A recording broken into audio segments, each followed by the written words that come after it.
मित्रांनो, तुमच्यासाठी एक पॉवर पॉईंटची जबरदस्त टिप घेऊन आलेलो आहे. हे बघा, माझ्याकडे एक पॉवर पॉईंट स्लाइड आहे. या स्लाइडमध्ये चीफ मार्केटिंग ऑफिसरचा फोटो आहे. बाजूला मला त्याचं टायटल लिहायचं आहे, परंतु तो फोटो मध्यभागी आहे आणि त्यामुळे ते टायटल मला नीट लिहिता येत नाही आहे. तर त्यासाठी आपण काय करू शकतो बघा, पॉवर पॉईंटने एक जबरदस्त ऑप्शन दिलेला आहे. सगळ्यात पहिल्यांदा या इमेजला आपण सिलेक्ट करूया. डबल क्लिक केल्यानंतर सिलेक्ट होईल. मग वरती आपल्याला पिक्चर फॉर्मॅट ऑप्शन दिसेल. पिक्चर फॉर्मॅटमध्ये गेल्यानंतर आपल्याला एडिट पिक्चर नावाचा एक पर्याय दिसतो. एडिट पिक्चरवर केल्यानंतर एक इमेज एडिटर नव्याने ओपन होईल आणि इथे आपल्याला ती इमेज दिसेल. इथे आपल्याला सिलेक्ट एरियाचा ऑप्शन आहे बघा. मी सिलेक्ट एरियावर क्लिक करतो.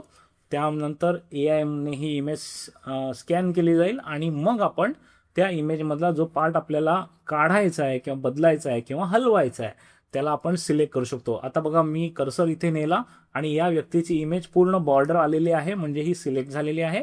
याला क्लिक करतो आणि क्लिक केल्यानंतर आपल्याला इथे पर्याय दिसत आहेत बघा, दोन आलेले. एक आहे इरेज, म्हणजे आपण हे पूर्णपणे डिलीट करू शकतो, किंवा मूव्ह, आपण याला एका ठिकाणाहून दुसरीकडे मूव्ह करू शकतो. मला मूव्ह करायचं आहे म्हणून मी मूव्ह बटनावर क्लिक करतो आणि बघा आता एआय त्या इमेजला मूव्ह करण्याच्या तयारीत आहे, पण त्याच्या आधी तो बॅकग्राऊंड जनरेट करतोय. कारण अर्थात ती व्यक्ती तिथून निघून गेली तर त्या जागी काहीतरी भरावं लागेल आणि ते एआय जनरेट करतोय. काही सेकंदाचा वेळ याच्यासाठी लागेल.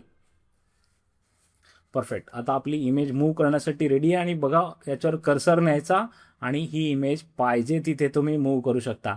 आता मी इथे मूव्ह केलेली आहे मला पाहिजे तशी. त्यानंतर मी सेव्ह केली ही इमेज आणि आता आपल्या स्लाइडवर ही नवी इमेज जाईल. बघा, आता ही माझी स्लाइड परफेक्ट झालेली आहे. या स्लाइडला फक्त एकदा ड्रॅग करून घेतो आणि आपल्याला पाहिजे तशी बसवून घेऊया.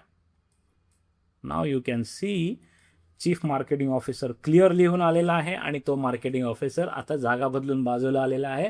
दिस is the power of AI in PowerPoint. ही टिप कशी वाटली मला जरूर सांगा.